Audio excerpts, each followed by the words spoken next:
What's up guys, good evening my chiller party. This is your NSEJS biology master teacher Akshansh. Now let me ask you one very important thing. Are you someone who really wants to crack NSEJS 2025 but you don't have any idea from where to start with? So don't worry about it. I am here for you and welcome to the very first session for NSEJS 2025 biology basic to advanced series. Now in this particular series I'm going to teach you starting from the scratch to up to the level of NSEJS, and the very first topic that we are going to start with is biomolecules. Now guys, when it comes to biomolecules, I have seen students struggling a lot. Well, biomolecules is the foundation for the chapters like cell, for the chapters like genetics, molecular biology, your biotechnology, and these are one of the most important units that we have in our NSEJS 2025 syllabus. So let's start with biomolecules. We are going to clear all the concepts. We are going to clear all the doubts about this particular chapter. Without any further delay, let's start with the session. Okay, so we are going to be talking about biomolecules. Now, do you know that a cell is made up of over 5,000 chemicals? Yes, guys. So I'll write this thing that a cell is made up of over 5,000 chemicals.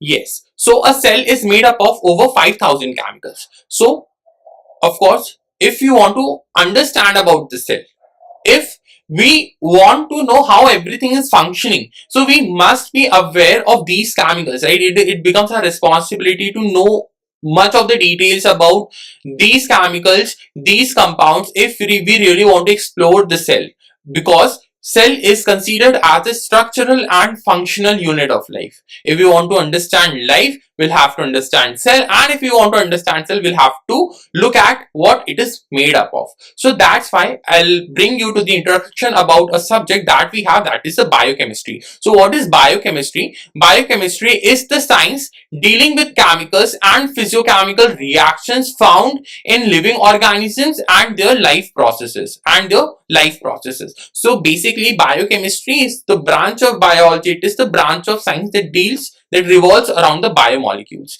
So now what a biomolecule is? So a biomolecule can be defined as the organic molecule present in the living organisms, right? So the organic molecules that are there in the living organism, they are considered as biomolecules. So NCRT, what the NCRT says the carbon compounds, the carbon compounds, the carbon compounds, the carbon compounds present in the living organisms, they are known as biomolecules. So if you look at the cell, you will find that there are some inorganic molecules, right? You have some inorganic compounds and then you have the organic compounds, and they both together, right? The inorganic component and the organic component both together make up the cell, right? So the collection or sum total of different type of biomolecules, compounds and ions present in a cell makes up its cellular pool. A cell has a cellular pool, which is what? So the cellular pool can be defined as the collection or sum total of different types of biomolecules or the compounds or the ions that are present in a cell. Now, very important point. If I want to know about the composition of the cellular pool, what will I have to do? Right? Did you get it? I want to know what is the composition of the cellular pool. Right? What I said, the cell is the structural and the functional unit of life. And if we want to understand life, we'll have to understand cell. What a cell has the cellular pool. Okay, so it becomes very crucial to understand about the composition of the cellular pool. As I said that the cellular pool is going to have the organic component and it's going to have some inorganic component. So let's understand that how to analyze the chemical composition, right? So let's talk about how are we going to analyze the chemical composition of the cell. So for organic compounds, what will I have to do? And when it comes to the inorganic compounds or the inorganic components, what will I have to do?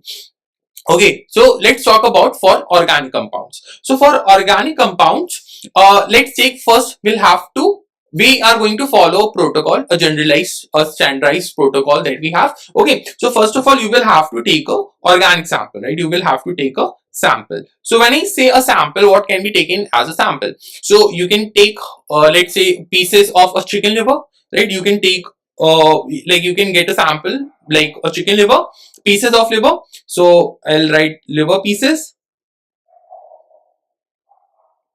Okay, or if you don't want to get that cruel, you don't want to extract an organ from an animal, right? So what you can do is you can take some vegetable peel. Vegetable peel. Okay, you can take vegetable peels. Okay, now when our sample is ready, what's the next step? You will have to grind this. You will have to grind this sample with the help of mortar and pestle. You will have to use a mortar and a pestle. Okay, so I have got my sample. Now the next step is grinding.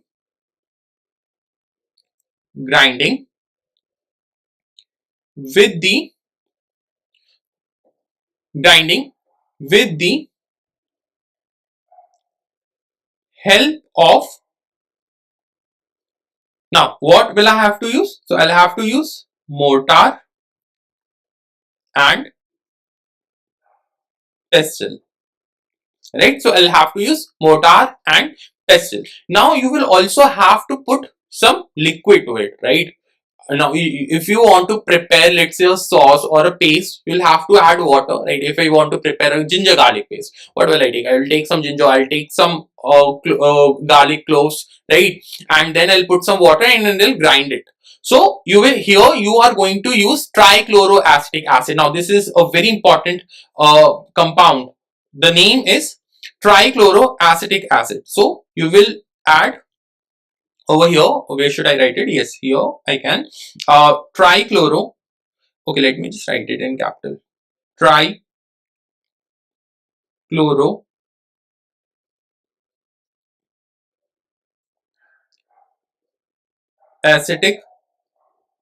acid. What is going to be the formula? So since it's an IUPAC name, okay, so it is going to be Cl3 trichloro, then C, then COOH, right? This is going to be the formula for trichloroacetic acid.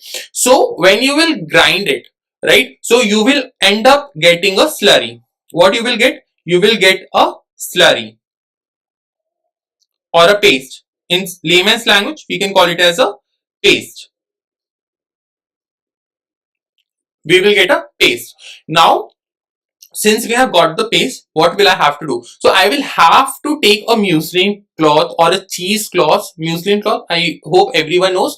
If you would have visited any halwa, you would have seen like they use a very fine knitted cloth having very tiny pores, and they use it to make jalebis. Okay, I also love to eat jalebis. Okay, so what you will do? You will squeeze this paste through a muslin cloth or a cheese cloth.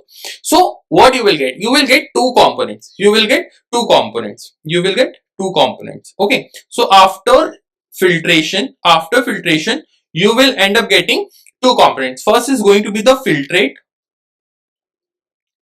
Filtrate. Okay. So it is going to be the filtrate, right? You will end up getting some liquid out from the paste, right? And you will get some retentate.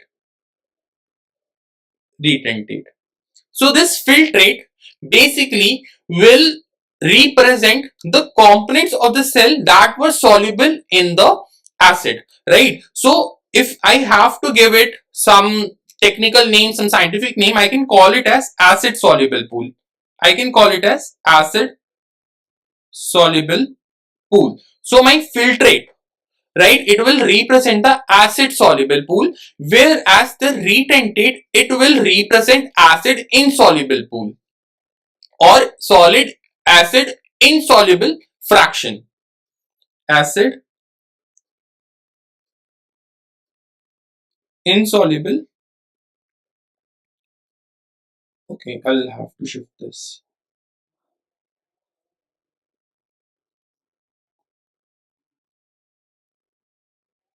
Acid insoluble pool. Okay, so I hope everyone is clear about the experiment that we have done till now. So what we have done, so we have taken the sample such as liver pieces or vegetable peels, etc. We grinded it using mortar and tester in trichloroacetic acid. We ended up getting a slurry or a paste, and now what we did, we squeezed this slurry or paste through a muslin cloth or a cheesecloth, right? And we ended up getting two parts. First, the filtrate part that will represent the acid soluble pool or the acid soluble fraction of the cell, whereas the retentate, right, the solid that was left behind, that will represent the acid insoluble pool. That will represent the acid insoluble pool. Okay, so we have separated the two major components from the cell, right? So the acid soluble pool, it will represent the micromolecules that were there in the cell, whereas the acid insoluble pool will represent the macromolecules that were there in the cell. Now what are these micromolecules or macromolecules? That we'll learn ahead. Okay, we'll learn about it in the further session. Now, what if I want to perform the analysis? Now, I want to determine the elemental composition of the cell. Okay, so for inorganic compounds, what will I have to do? So, for this, I'll have to perform ASH analysis. What will I have to do? I will have to perform ASH analysis. Now, what is the protocol for ASH analysis that we are going to read about? Okay, so for ASH analysis, again, you will take your sample. Okay, the sample is going to be the same. You can take some vegetable peels or you can take some liver pieces. Now, this freshly collected sample, it will have the wet weight. Okay, now you should know that in any in a cell, about 70 to 90% is water. Okay, in a cell, if I talk about the composition of the cell, it is basically like the 70 to 90% is water. Okay, so you have the freshly collected sample, it has the fresh weight. I want to remove this water component. So what will I have to do it? I will have to dry it. Okay, so you will have to dry it. Okay, so after drying the sample, okay, you can simply heat it on a low flame, or you can put it in the sun to get sun dried. Okay, so after drying, you will get your sample, and now you will find that the weight has got reduced. So it will be called as the dry weight. Okay, you will get the dry weight. So whatever the part was lost, it was water only. Now what you will have to do is you will have to perform combustion over it. Okay, so now what will you do? Combustion. So what is combustion? Combustion is basically the complete oxidation, right? What is combustion? Chemically, it is complete oxidation. So what you are actually performing? So when I say I'm performing combustion, that I'm performing complete oxidation. Okay, so the complete oxidation will happen. So when now we know that whenever you are taking a organic molecule, and if you like the organic molecule, majorly it is going to have carbon in it. Okay, so carbon upon complete oxidation, it will get converted to carbon dioxide plus water. Okay, so after this reaction, what you will get? So I'll just write it over here. Okay, I think it is not visible over the screen. Yes. Okay, still it's not visible. No. Okay. What can I do? Wait a minute. Okay, I can write it like this. So upon complete combustion, what you will get? Carbon dioxide plus water, and you will get the ash. Okay, now we have highly sophisticated techniques, such as you can perform mass spectroscopy. Okay, so through these sophisticated techniques, you can determine the ash analysis, right? You can determine the composition of the ash. Now this ash will represent the inorganic components. Like this ash is basically the inorganic components. Okay, so inorganic components. Now, a very important table that is given in NCERT is this one: a comparison of the elements present in non-living and living matter. So here we are comparing the elemental and like the elemental composition of human body with the Earth's crust. Okay, so you can find that there are some of the elements, the composition is quite close, right? But of some about talking about some of the elements, the composition is very different, right? So like a question can be asked from this particular chart, right? If you'll see that in the earth crust, the nitrogen composition, okay, I'll just highlight this. Okay, so here if you can see that the nitrogen, okay, this is too thick. Yes, so the nitrogen, if you look at the nitrogen in the earth crust, its composition is very less, but in human body it is about 3.3%, whereas earth crust has about 27.7% silicon. Okay, so it has 27.7% silicon, but in human body it is negligible. So silicon is negligible. So this is very important to know about, right? So like a question can be crafted from here. This table is very important. Whatever is given in NCERT, you can expect a question from there. So please pay attention to all these details, right? So done. So we have till now what we have covered. We have looked at the experiments to determine the organic composition and also to determine the inorganic composition of a cell, or to analyze the chemical composition of the cellular pool. Now let's get back to the biomolecules. Let's return back. Okay, done with the experiments. Okay, so let's move on to the next page. Now here is the chart. So we are talking about biomolecules. Now what are biomolecules? So we have looked at the definition that biomolecules are, these are the organic molecules or the carbon compounds that are present in a living organism. So biomolecules can further be classified into two categories. First, the biomicromolecules, and then we have the biomacromolecules. Talking about the biomicromolecules, so they are the component of the acid soluble pool. They are the component of the acid soluble pool, whereas the macromolecules, of course, because they are bigger in size, they have more, or they have higher molecular weight, so they are the component of acid insoluble pool. They are the component of acid insoluble pool. So this table is very important for you. So biomicromolecules, they are going to be small size, they have very low molecular weight, so they have the molecular weight less than 1000 Dalton. Okay, so to be very precise, it is between 18 to 800 Daltons. It is between, the molecular weight of the biomicromolecules is between 18 to 800 Daltons. For the biomacromolecules, they are large size, they have very high molecular weight, that is above 10 kilodalton. That is above 10 kilodalton. Okay, so again write it as like it is above 10 kilodaltons. Okay, so not 1000 daltons, 10,000 daltons or 10 kilodaltons. We can look at the examples of the biomicromolecules. So when it comes to the example of the biomicromolecules, so it is minerals, gases, water, sugars, amino acid, nucleotides. So in the molecular weight, it is less than 800. Okay, so talking about the macromolecules, the biomacromolecules that are there in the cell, the example includes the carbohydrates, lipids, proteins, nucleic acids. Nucleic acids mean you have the DNA, you have the RNA. Proteins means the enzymes. Majority of the enzymes get covered when I say proteins. So proteins, enzymes, lipids, carbohydrates. Now there is a thing about the lipids. Lipids, they are not strictly biomacromolecules. They are not strictly they are not strictly biomacromolecules. Now why is it so? Why the lipids are not strictly biomacromolecules? So that this we'll have to understand. So to understand this, we can take the example of a lipid. Let's take the example of phospholipids. Okay, so lipid molecules, so what they have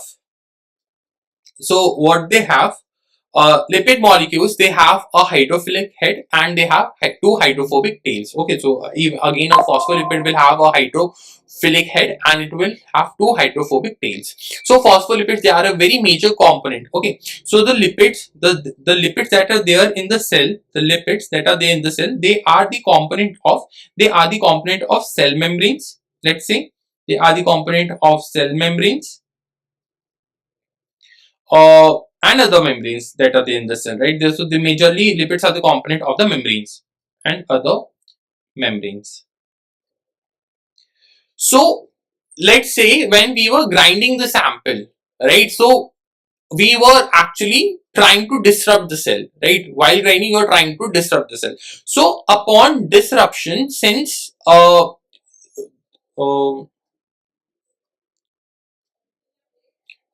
so when you were trying to grind the cell, you were actually disrupting the cell structure, right? So upon disrupting the cell structure,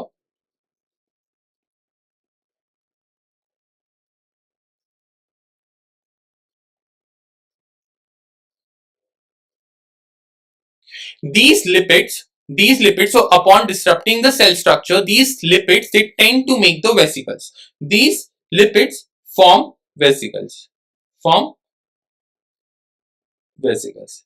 Okay, so I'll explain you this concept with the help of a few diagrams. Okay, so you can look at the structure of cell membrane. Here you have the membrane, here you have the phospholipid bilayer. Okay, so the hydrophilic the hydrophilic heads, they face towards the aqueous medium, right? And the core, it is basically the tails, they face towards the hydrophobic core of the phospholipid bilayer. Okay, so it's very simple. Since the core of the membrane is hydrophobic, it is going to repel, it is going to oppose the movement of the solvent of the polar components, right? Of the polar components. So a polar substance will not be able to cross this membrane and it will have to pass through the respective channels if it wants to enter the cell, right? So when you will disrupt this structure, when you will grind the cell, this structure will get disrupted and these phospholipids, since they are okay, so since they have like the hydrophobic part as well, okay, so they will tend to cluster like this. They will tend to cluster like this. The hydrophilic head will face the aqueous medium and the hydrophobic tail, it will face inward, right? So this is the ultimate vesicle. Okay, so this is the vesicle. This is known as vesicle. Okay, so these are the vesicles. Now, individually, each lipid molecule will have a molecular weight less than 800 Dalton. But since we had disrupted the cells, so we ended up getting these vesicles. These vesicles are like the clustered molecules. Okay, so here you have the clustered phospholipids. That's why you are getting a macromolecule due to this particular due to this clustering, right? So that's why the lipids, they are appearing in the acid insoluble fraction. I hope it is clear till here. Okay, so again, a very important table given in NCERT is this: the component and the percentage of cellular mass. So now how the question can come from here? Let's understand this.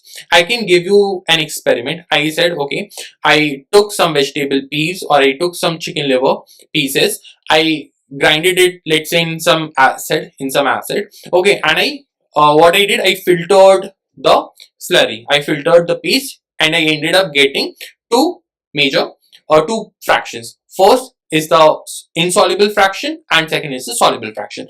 And I gave you some compounds X, Y, Z, and I said, okay, now X is the protein, Y is the carbohydrate, and Z is the nucleic acid.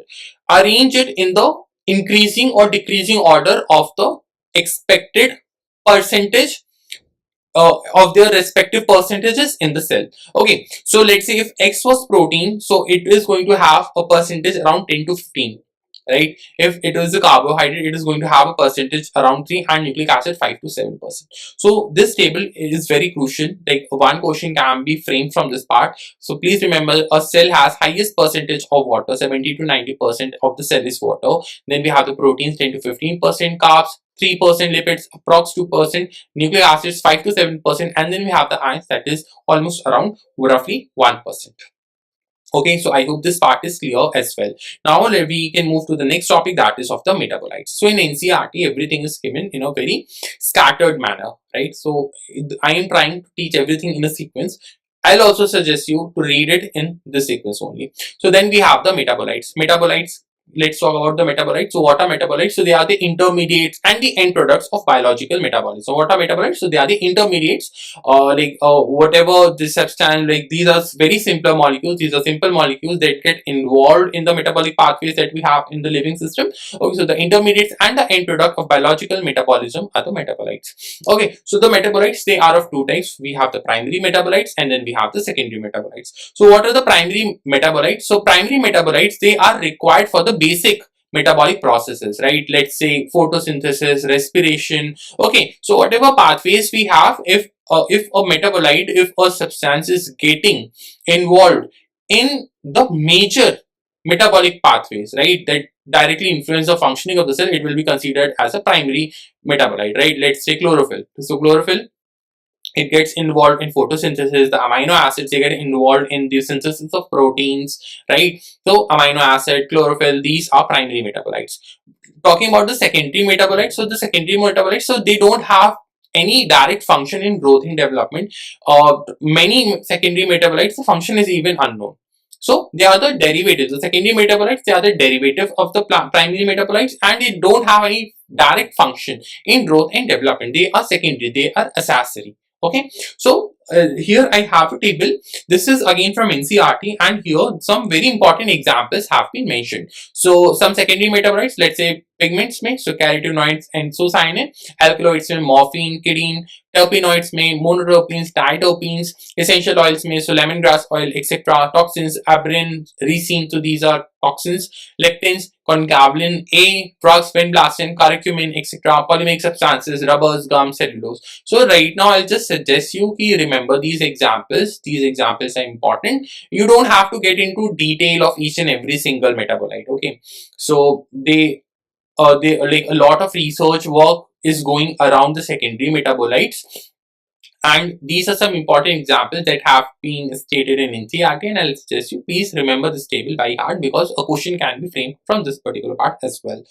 Okay, so we are done with the metabolites as well. So now let's go back to our macromolecules. So macromolecules mean the first category is of the carbohydrates. So in today's session, I don't want it to be very long, so that's why we'll keep it short till half of the carbohydrates. Okay, so let's move ahead. So we are talking about carbohydrates. What are carbohydrates? Okay, now let's talk about the word itself.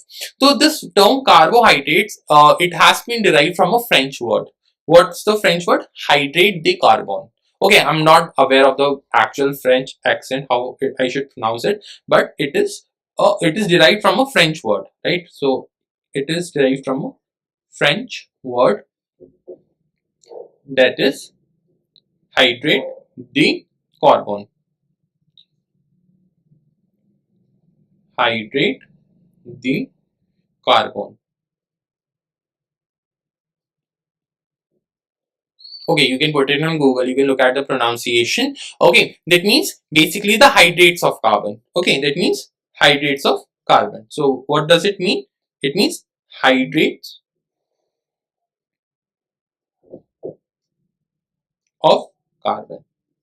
That means if I have to write a molecular formula about it, so this is CN, carbon hydrate. Hydrate, that is water, H2ON, or I can also write this as CH2O whole N, right? So whatever pleases you, you can write it in that manner. Okay, so I have to be more specific about the definition. So carbohydrates, they can be defined as chemically, what are they? So they are polyhydroxy aldehydes or aldoses, or polyhydroxy ketones or ketoses. Okay, so what are carbohydrates? They are polyhydroxy, um, sorry, hydroxy aldoses. That means they are going to have an aldehyde group, or they are polyhydroxy ketosis, and their condensation products, and their condensation products,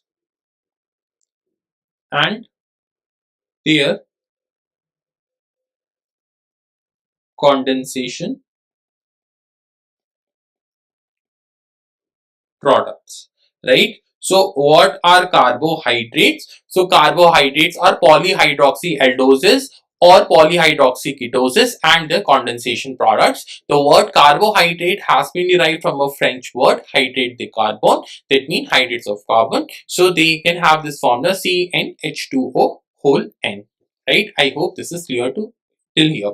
So now carbohydrates, since they are sweet to taste, they are sugars, right? So they are also called as saccharides. We can put another name to carbohydrates. What is it? It is saccharides. So carbohydrates are also known as saccharides. So if I say saccharide, that means it is a sugar. Saccharides. If I say saccharide, you should get that I'm talking about some sugar or some carbohydrate. So saccharides, why? Because ये sugars होते हैं. Now let's talk about the classification of carbohydrates. This is what sounds little difficult. So carbohydrates, you can have small carbohydrates or you can have complex carbohydrates. Okay, so I'll write this thing. We can have small carbohydrates or we can have complex carbohydrates.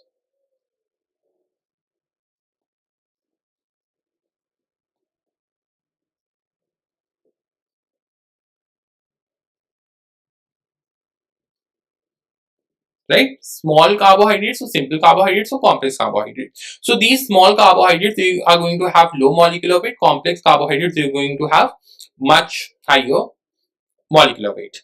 Now let's move ahead. So let's talk about the examples of small carbohydrates.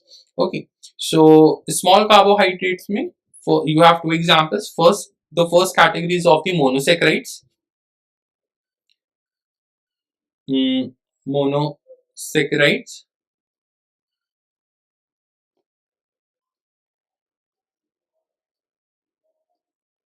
Okay, and then you have the next category of oligosaccharides. Oligosaccharides. Talking about the complex carbohydrate, so here you have the example of polysaccharides. Okay, so here you have the example of polysaccharides. Polysaccharides. These oligosaccharides or polysaccharides together, they are called as compound carbohydrates. Fine, I'll tell you about this later. Okay, so together they are called as compound carbohydrates. Now let's talk about the monosaccharides. So carbohydrates, let's say we can take like one very popular example is of the starch. So starch is a polymer. Starch is a polymer of glucose. This is what we have learned in junior classes. That starch, it is a natural polymer. Okay, starch is a polymer and it is made up of glucose. So let's say, so the polysaccharides such as starch, cellulose, inulin. Okay, so polysaccharides, they are basically the polymers of the monomeric unit. Okay, we can take the example of pearl necklace. So if the whole necklace is a polymer, like the single, each and every single pearl is going to be the monomer of it. So monosaccharides are those monomers. These are the monosaccharides. They are the monomers. These are the monomers. So let's say I'm representing it like this. Okay, so this is a monomer. Okay, so what the oligosaccharides are? So 2 to 9 monomers join, condensed together or joined together, it will be like a oligosaccharide. Okay, so 2 to 9 monomers. 2 to 9 monomers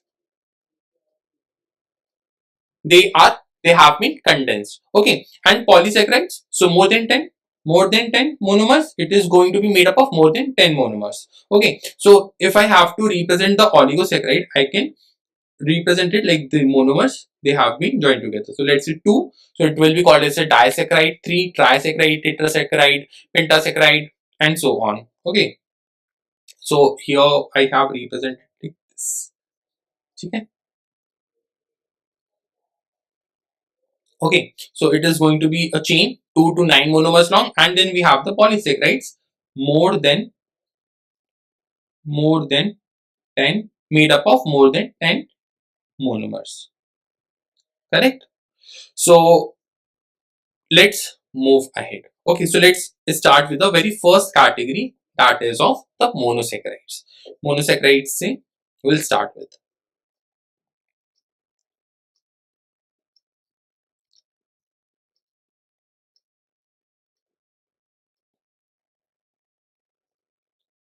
What are monosaccharides? So these are simple carbohydrate monomers that cannot be further hydrolyzed. Okay, so if I have to define them, these are simple carbohydrate monomers which cannot be further hydrolyzed, right? But they cannot be further broken down, okay, into, they cannot be further hydrolyzed into simpler or into smaller components. So talking about the monosaccharides, they have a general formula. The monosaccharides, they have a general formula of CnH2nOn. This is the general formula. The general formula for the monosaccharides. Okay. So again, it's a carbohydrate, so it is going to be a polyhydroxy aldose or it is going to be a polyhydroxy ketose. Okay. So let's start with the examples about monosaccharides. Okay, so I'll switch on to the next page. Now here we are. So we are talking about the monosaccharides. Monosaccharides. So monosaccharides. Now let's talk about the structure for the monosaccharides. Monosaccharides, again, since they are carbohydrates, so they are going to be polyhydroxy aldoses or polyhydroxy ketoses. Now this particular word polyhydroxy aldose or polyhydroxy ketose, what does it signify? Poly, that means many, hydroxy, that means a hydroxyl group, aldoses, that is aldehyde, or ketosis, that is ketone. So you are going to have, like, the functional group is either going to be an aldehyde or a ketone group, right? Then you are going to have multiple hydroxyl groups attached, right? Polyhydroxy. So now first of all we need to determine what is going to be the least possible number of carbon atoms that a molecule should have to be called as a monosaccharide. So as I said, it is a polyhydroxyaldehyde. Okay, so let's talk about the aldose sugar first, right? So first let's draw the aldehyde group. We'll draw the aldehyde group, right? So this is the aldehyde group. So we have got our first carbon. Now since polyhydroxy, right, so it means that you are going to have multiple hydroxyl groups, right? So I'll draw the second carbon, to which I will attach one hydroxyl group, so OH. Now if I'll attach another hydroxyl group to this carbon only, the structure will become highly unstable. So that's why I'll have to add one more carbon, okay, and to which I will attach my hydroxyl group. Now I will have to satisfy the valency of carbon, so I'll fill hydrogen, and hydrogen. So this is going to be okay, so you can look at this particular structure. This is going to be the simplest polyhydroxy aldehyde or simplest polyhydroxy aldose sugar. Okay, so the name is glyceraldehyde.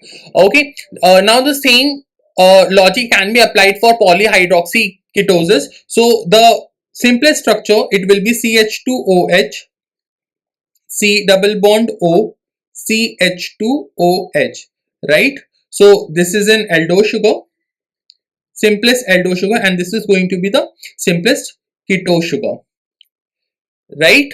I hope this is clear to all of you. So now you can determine, now we can determine that the least possible number of carbon atoms is going to be 3, right? The minimum number of carbon that we should have is 3 if we want to draw the simplest monosaccharide. So we have already defined the monosaccharides. So we are going to talk about the further classification. So monosaccharides are classified on the basis of the number of carbon atoms they have. Okay, so depending upon the number of carbon, depending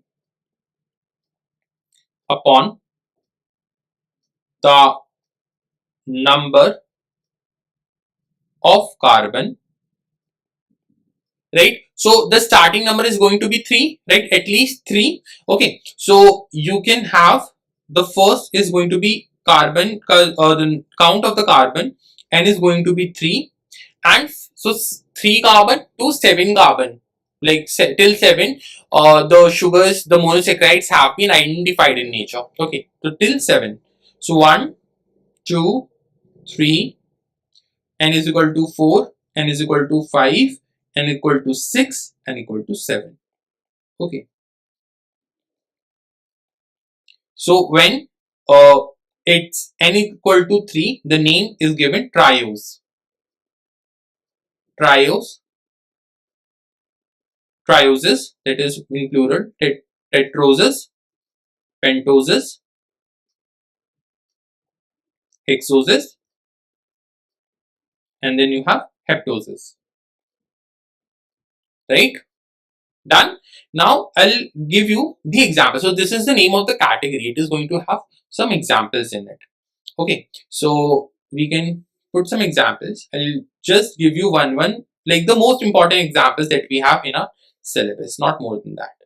Okay, so for the trioses, so the first example is going to be, I hope it is in the center, yes. So I'll give you the example of, let's say, aldose here, aldose sugar, and then you have the ketoses. Okay, so let's start with the very first example. Which color? Pink.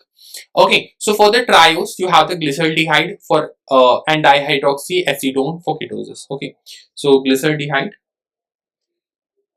glyceraldehyde, and for ketosis, it is going to be dihydroxyacetone. Then for tetrosis, so for tetrosis, one example from aldosis and one example of ketosis that we will be writing about. So it is erythrose and erythrulose. Okay, so it is erythrose, and here you have the example erythrulose. Okay, so for pentoses, ribose, right? Ribose, and you can have ribulose for ketosis. Ribulose. For hexoses, so here you have the example of glucose, and here you have the example of fructose. Okay, and in heptoses, so heptoses mean you can have the example of glucoheptose. So it is, as it is going to be in the aldose sugar, so it is going to have the aldehyde group. So glucoheptose, and here you can have the example of pseudoheptulose. Okay, so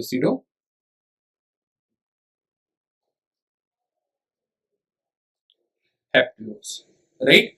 Pseudoheptulose. Clear till here? So we have talked about the classification of the monosaccharides. Now let's come to the most critical part, that is about the structures.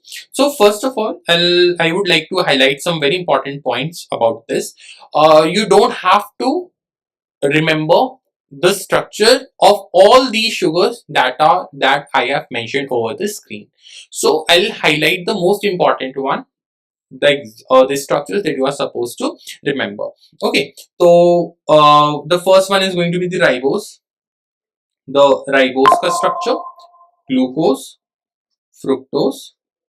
Okay, and two more we can write glyceraldehyde and dry hydroxyacetone because they are very easy. Okay, so I'll make you understand how everything works.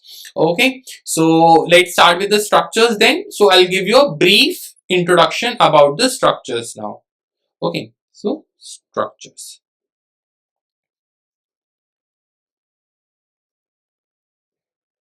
So now the carbohydrates, the monosaccharides. Okay, so the monosaccharides, especially I'm talking about hexose, hexoses and pentoses, pentose sugars and hexose sugars. They tend to exist in both open chain form as well as the ring forms. Okay, so I'll write that pentoses and hexoses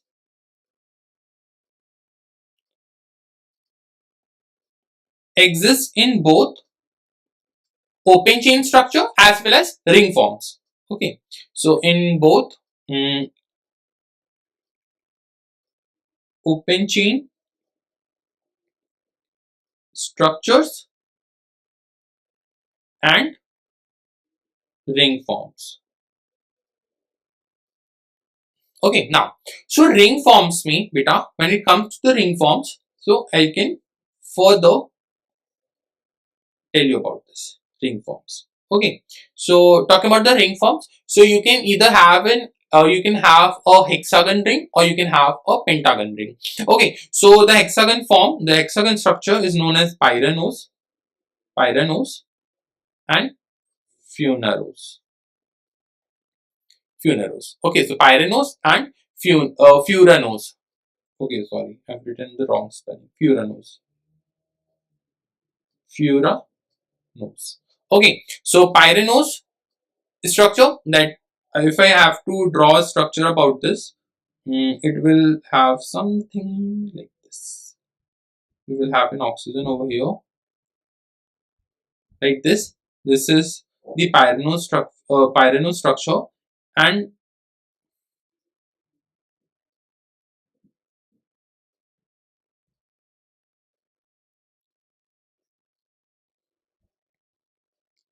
this is the fumarose structure. It is supposed to be like, it should, I haven't drawn a proper pentagon. It is a pentagon. Okay, and further you have the alpha type. You can have the alpha type and you can have the beta type. Okay, so you can have the alpha type and beta type. Okay, same goes over here. You can have the alpha fumarose, alpha type, and then you can have the beta type. Okay, so further you will have, so we have looked at the structures classification. You can have the pyranose structure or you can have the fumarose structure when it comes to the ring forms. Okay, and pyranose means further you will have the alpha form or beta form, alpha form, beta form. Okay, so let's move on to the structures first. So let's start with the triose sugar first, right? So I have the glyceraldehyde 3-phosphate.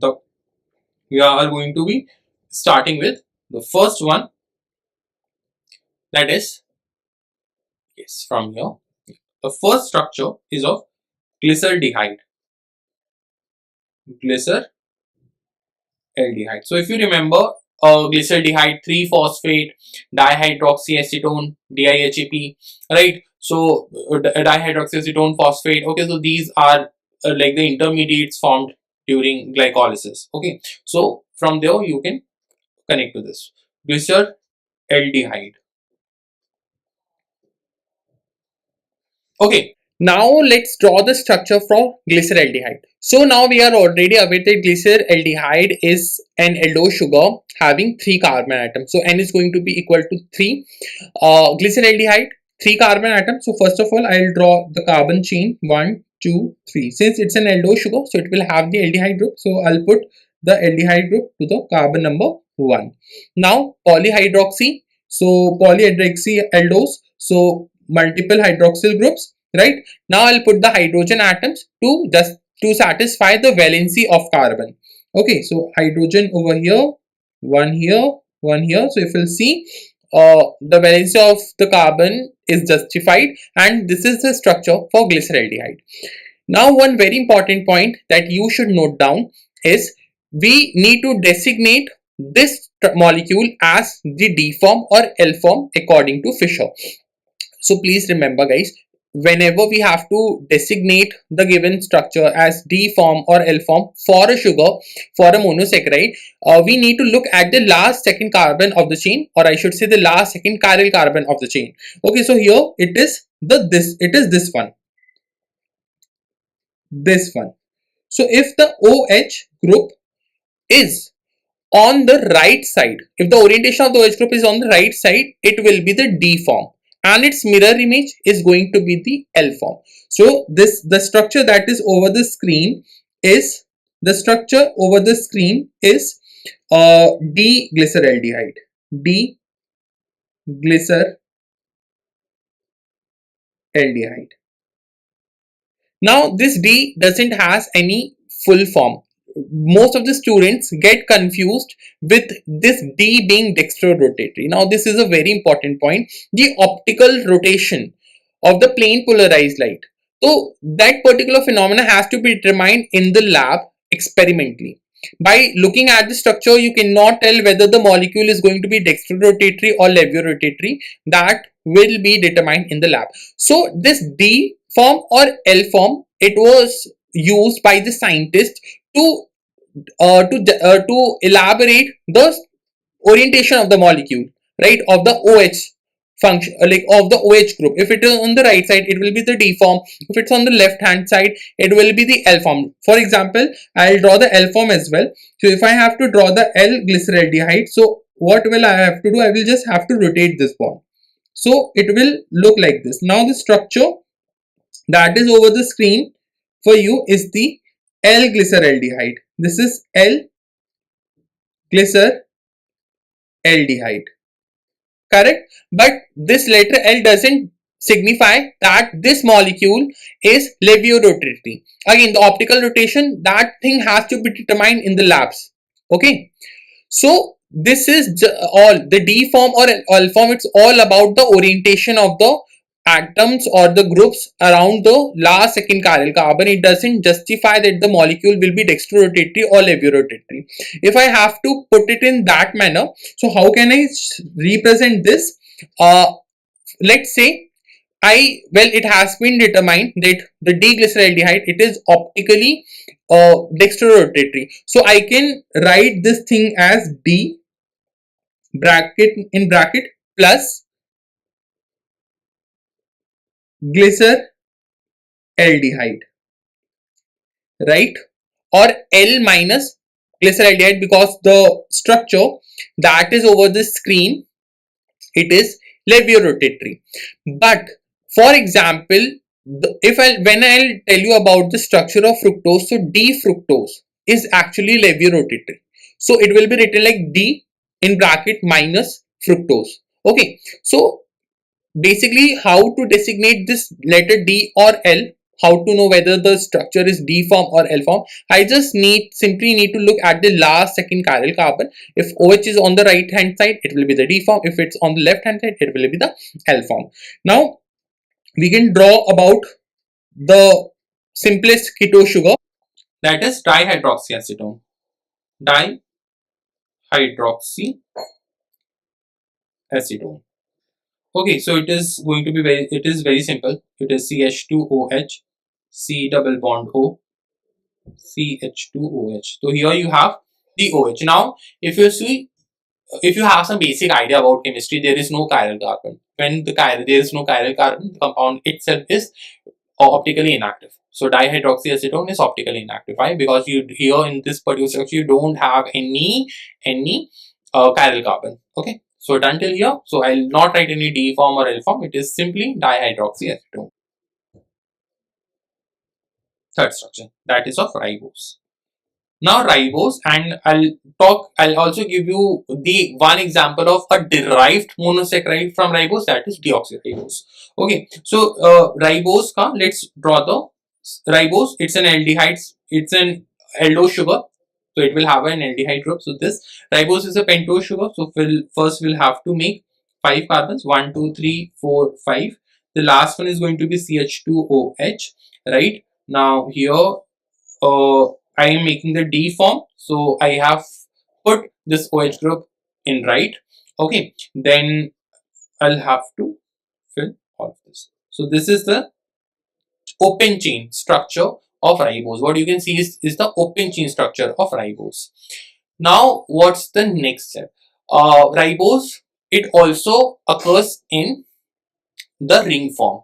So now our next duty is to learn how to draw the ring form of ribose. Okay, so what will I have to do? I will have to make a bond, okay, between like this. I'll have to draw a bond like this. Okay, so this OH, this OH, right?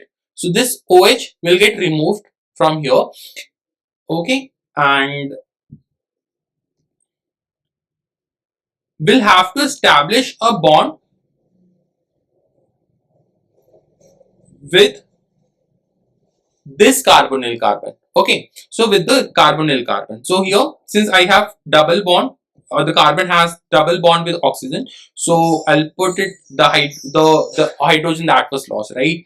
So the hydroxyl group that was lost. Okay, so this is how I can establish a bond. Okay, so the double bond, the double bond got broke. Okay, and the double bond got broken, and I have established one bond from the second last carbon with the carbonyl carbon. Okay, so now this will take a ring form now. So ribose has the funerose structure. Okay, it's a pentagon.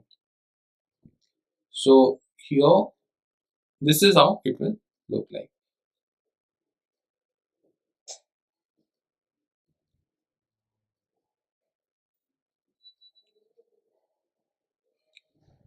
H O H H O H H O H CH2OH H. Okay, this is how the structure will look like. Now, please the look at this particular carbon. Okay, so if I have to do the labeling 1, 2, 3, 4, and this is the fifth carbon, right? So the next step is actually to learn about the alpha form and the beta form. So you have to look at the orientation of the hydroxyl group attached to the carbon number 1. Okay, so this to the C1 carbon, this particular carbon. Okay, look at here. If the OH is on the lower side, it is considered as the alpha form. So what I have drawn over here is the alpha.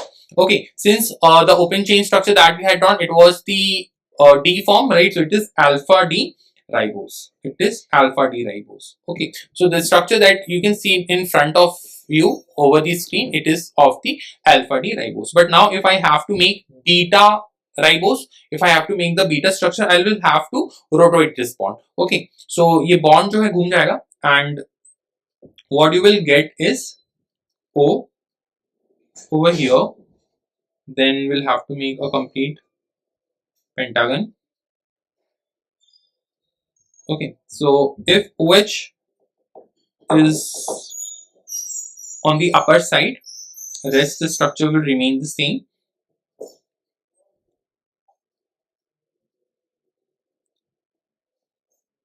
Okay, so now what you have the beta ribose, beta D ribose. Now if I ask you to make the structure of beta L ribose or alpha L ribose, I hope you will be able to draw it.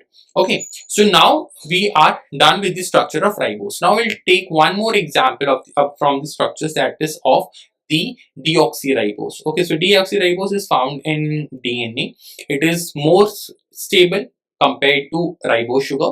So first the ribose sugar had evolved, right? When it comes to evolution, okay, so ribose sugar would have come first, and then from the ribose sugar, the deoxyribose sugar, because it is more stable, it would have been derived in the past. Okay, so if I have this ribose sugar, okay, so in DNA we have the beta D ribose. Okay, so we have the beta deoxyribose, we have the beta form of the ribose. Okay, so if I want to make deoxyribose sugar from here, so I'll take the beta D ribose. What will I do? I will carry out the process of deoxygenation. I will carry out the process of deoxygenation at which carbon? So at carbon number 2, at C2. Okay, so at carbon number 2, I will carry out the process of deoxygenation. So what will I get? What will I get from here? Okay, so the structure will look something like this. The oxygen will be lost from the second carbon.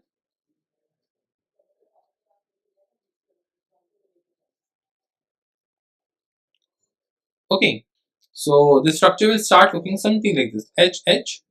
Here the oxygen was lost, so that's why you only have H. Here you have HOH.